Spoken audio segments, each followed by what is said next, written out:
Dans les films, vous avez d'abord les têtes d'affiche. Le film se fera sur leurs épaules et puis tout autour d'eux gravitent les seconds rôles, comme on les appelle. Et certains réussissent malgré tout à se faire un nom au fil des années, au fil de leur apparition sur le grand écran. Et c'est sans doute le cas de Roland Blanche, qui manque énormément au cinéma français. Roland va naître le 31 décembre 1943 à Choisy-le-Roi, dans le Val-de-Marne, et c'est malheureusement à Thiers, également dans le Val-de-Marne, qu'il va s'éteindre quelques années plus tard, bien trop tôt.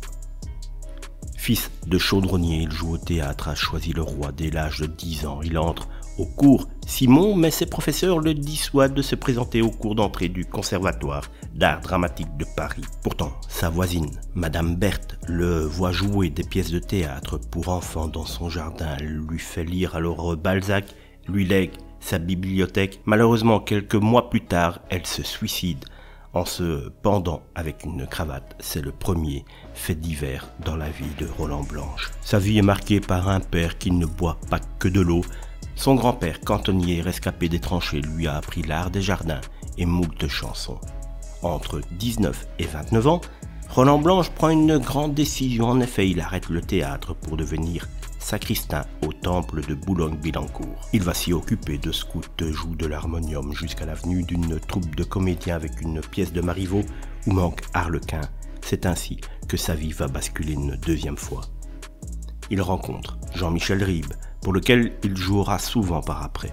Un ami comme le furent après durant sa carrière. Richard Bohringer, Jacques Villeray, Guy Bedos, Niels Ahlstrup, sans parler de Roland Topor.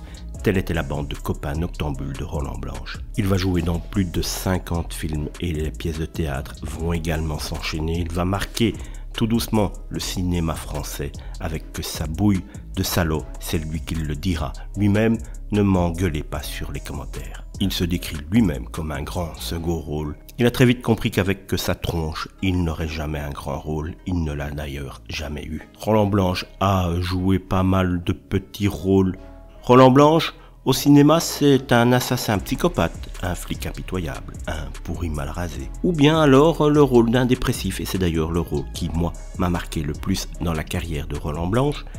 Peut-être parce que c'est le film que j'ai vu le plus avec lui, c'est dans Les Compères où il interprète le rôle de Jeannot, un dépressif qui trouve malheureusement de l'aide auprès d'un autre dépressif qu'est Pierre Richard. Si le cinéma lui ferme un petit peu les portes des premiers rôles, c'est au théâtre que ce faux dur exprimera le plus intensément son exigence et son talent. Il ressentait une passion immense et calme pour ce métier où il lui importait moins de briller que de coller aux personnages, souvent mal dans leur peau, qui lui revenait d'interpréter. Marqué par une enfance où son père n'était pas très souvent bien présent à la maison puisqu'il buvait énormément, marqué par le suicide de sa voisine, Roland Blanche a vécu sa vie à 100% pour en profiter. Malheureusement, il n'en a pas profité longtemps puisque sans chercher la mort, celle-ci est venue le trouver la nuit du 13 septembre 1999 à Thiers. La crise cardiaque l'emporte en pleine nuit, sans crier gare, même si on savait son cœur très fatigué et qu'on savait qu'il avait été opéré à cœur ouvert quelques années auparavant, une opération de trop pour Roland Blanche, un acteur qui manque énormément au cinéma français. Si vous aimez ce type d'acteur, n'hésitez pas à le dire en commentaire, n'hésitez pas à nous dire par exemple un rôle qui vous a marqué avec Roland Blanche, de liker cette vidéo en mémoire à Roland et de la partager sur vos réseaux sociaux si le cœur vous en dit. À bientôt.